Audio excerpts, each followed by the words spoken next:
মুস্তাফিজকে আপনারা আইপিএলে দেখতে পাচ্ছেন না। ছবিটা নিশ্চয়ই দেখেছেন।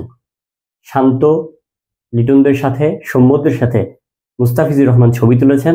তার মুখটো গোমরা করে আছেন, মন খারাপ, অবশ্যই খারাপ। কেন আপনারা সেটাও জানেন। সন্ধ্যার পরেই হঠাৎ করে খবর বেরিয়ে আসলো 6 কোটি টাকায় বাংলাদেশের প্লেয়ার কখনো, সাকিব আল হাসান বলেন, মাশরাফি বলেন, কখনো কেউ 6 কোটি টাকায় দল পায়নি আইপিএলে। সেখানে মুস্তাফিজুর রহমান 6 কোটি টাকার বিনিময়ে দিল্লি ক্যাপিটালসে খেলার কথা ছিল, কিন্তু সবাইকে হতাশ করে বাংলাদেশ দল এবং বাংলাদেশ ক্রিকেট বোর্ডের সিদ্ধান্তে মুস্তাফিজুর রহমান আগে থেকে, যেহেতু টি-20 দল ঘোষণা করা হয়েছিল, এই মুহূর্তে তিনি প্লেনে আছেন, তিনি যাচ্ছেন সংযুক্ত আরব আমিরাতে দুটি টি-20 ম্যাচ খেলার জন্য। এরপরে পাকিস্তানের সাথে আরো 5টি টি-20 আছে।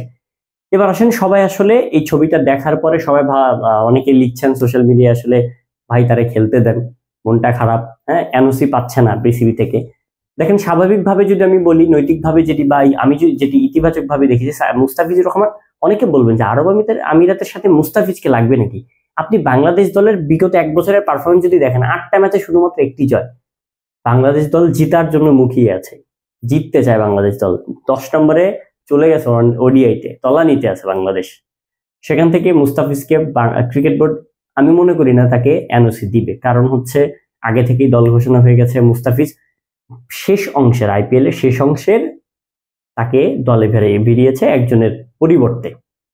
সেখান থেকে বাংলাদেশ ক্রিকেট বোর্ড এই সিদ্ধান্ত নিয়েছে। আমার মনে হয় না যে নেতিবাচক কোনো কিছু আছে। আমি মনে করি এটা ইতিবাচক, কারণ মুস্তাফিজুর রহমান বাংলাদেশ দলের জন্য এখন গুরুত্বপূর্ণ একজন বোলার। তার থেকেও ভালো বোলার যদি বলি, এখন ভালো করছে হাসান মাহমুদ, শরীফুল ইসলাম, এরা আছে। তারপরে মুস্তাফিজের যে ক্যাপাবিলিটি সেটা বোর্ড জানে এবং তাকে খেলানো হবে, এটার জন্যই হয়তোবা। তবে মুস্তাফিজের মন অবশ্যই ভেঙেছে। মুস্তাফিজ 6 কোটি টাকা দিয়ে কিনতে চেয়েছে এবং চুক্তি হয়তো হয়ে গেছে। এরপরে দিল্লি ক্যাপিটালস তাদের ফেসবুকে জানিয়ে দিয়েছে, এমন একটি পোস্ট করে, টাইগার কামিং ব্যাক।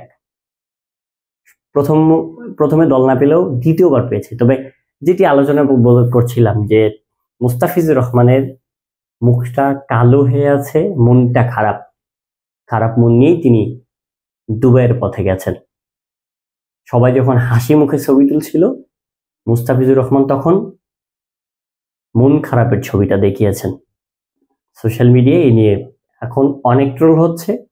এবং যেটি বলছিলাম, এনওসি দেয়া, আসলে হঠাৎ করে তার এনওসি দেওয়া সম্ভব না। যেহেতু মুস্তাফিজুর রহমান অ্যাভেলেবেল বাংলাদেশ ক্রিকেট বোর্ডের জন্য, বাংলাদেশ দলের জন্য, সবশেষে দেশের জন্য তিনি খেলবেন। সেক্ষেত্রে মুস্তাফিজকে বাংলাদেশ ক্রিকেট বোর্ড অর্থাৎ বিসিবি তাকে খেলাতেই যাবে।